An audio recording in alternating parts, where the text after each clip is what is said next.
Alright, let's do this! If there's any shaking of the camera, I'm using a phone on a tripod, and my cat, who craves chaos, is laying down right there. So, we're just gonna deal with it. Alright. I think that's enough for a cold open. I think it's nice to do something for Jan on her last day. Is it loose? Is the juice loose?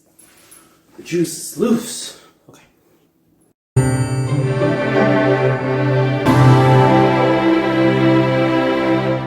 I think it's safe to say I am the black sheep of my family.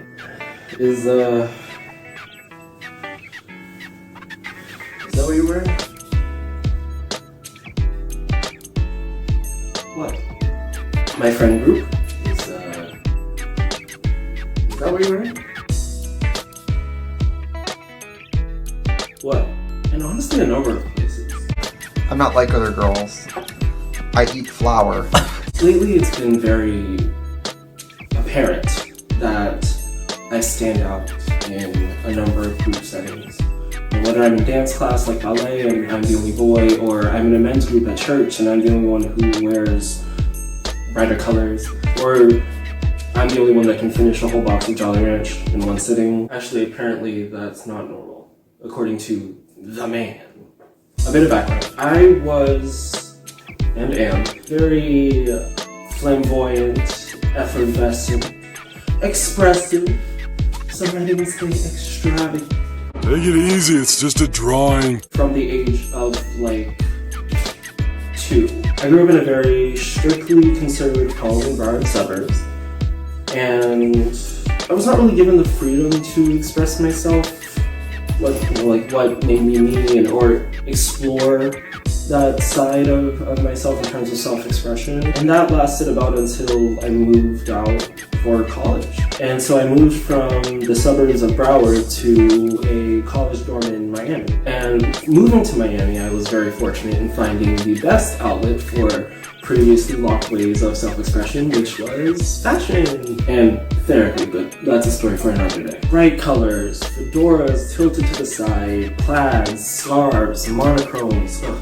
Every day felt like a new chance at making something and creating a new painting, a runway. Were all the looks mediocre? Absolutely. But I'll be darned if I didn't feel good. Around this time, I found the Bible study that I'm currently in. This was around 3-4 years ago. I would best describe my Bible study as the 3 C's. Christian, Caribbean, and Crib. That was a joke. That was a joke. For legal reasons, that was a joke. But it's predominantly African-American vernacular, something that, despite growing up in South Florida, I was not immersed in terms of the friend groups that I had growing up. I lived in Broward, but I lived in Davie. Davie isn't known for its AAVE, you know what I'm saying? It's got a percentage, but the percentage ain't wide. I say all that to say that with my newly discovered fashion sense, and along with my lack of South Floridian vernacular, and being a new kid, I stood out like a sore thumb. But what made it wonderful was that they treated me no different. I walked in my first day and they all welcomed me as if they had known me for 2 years already.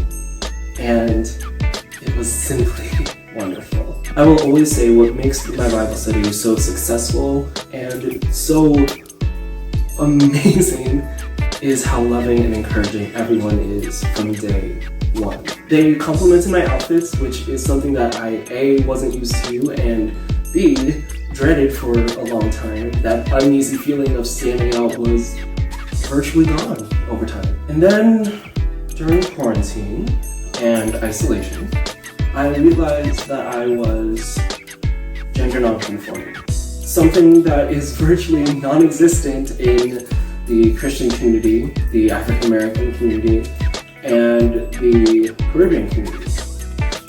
My fashion sense evolved to suits and heavy monochrome, and sometimes full glam and wigs and makeup and accessories. Now, this is a college campus-led ministry, so everyone is wearing casual clothing, which is fine, but it's just not what I wear. So if I stood up before, I might as well be carrying a neon sign now. Oh, hey Jordan, how are you?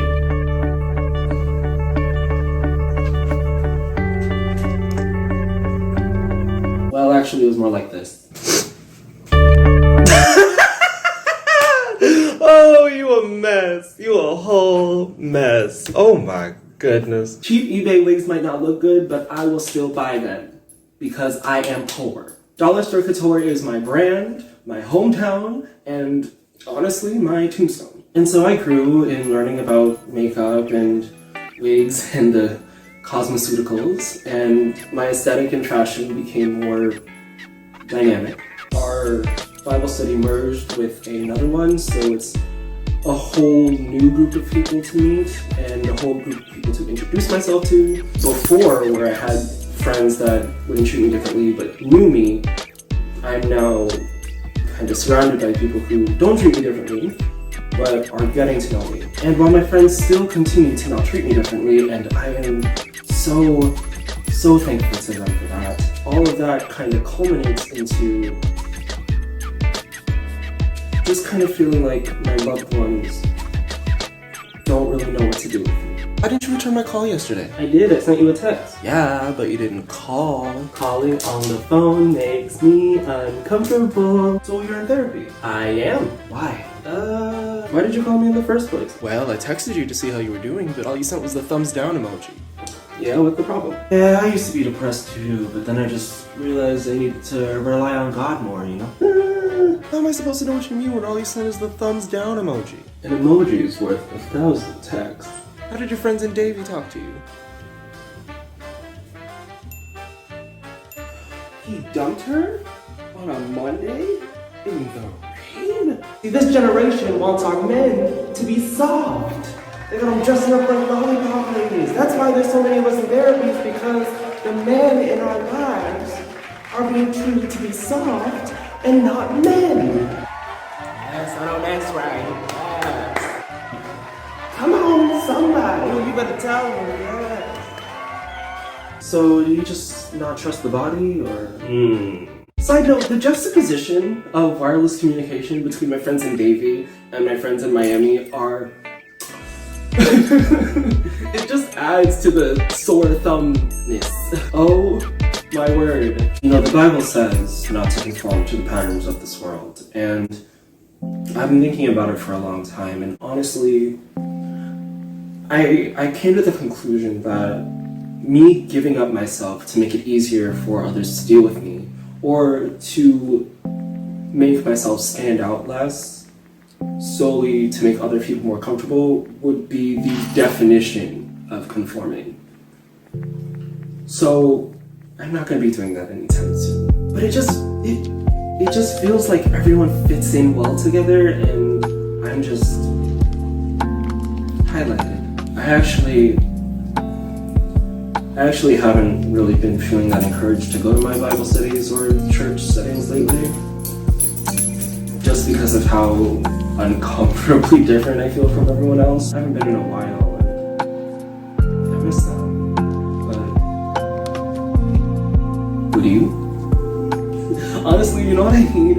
I think I need that TV moment where I walk into a room and I see all my friends dressed up in my aesthetic. You know, like they do in that TV shows and movies, so the weird kid is like send a message that his aesthetic is different, but different is cool, and like they all support him, they're all there for him.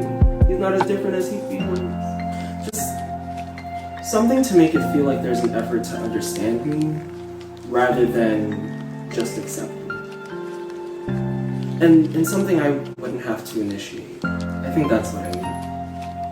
That and time. I'm 23. God's willing, I'll have years and decades to learn new things about myself and have many style changes. And not only do I need to give myself time to understand myself, but I need to give those that love me and want to know me time as well. I think we all just need time.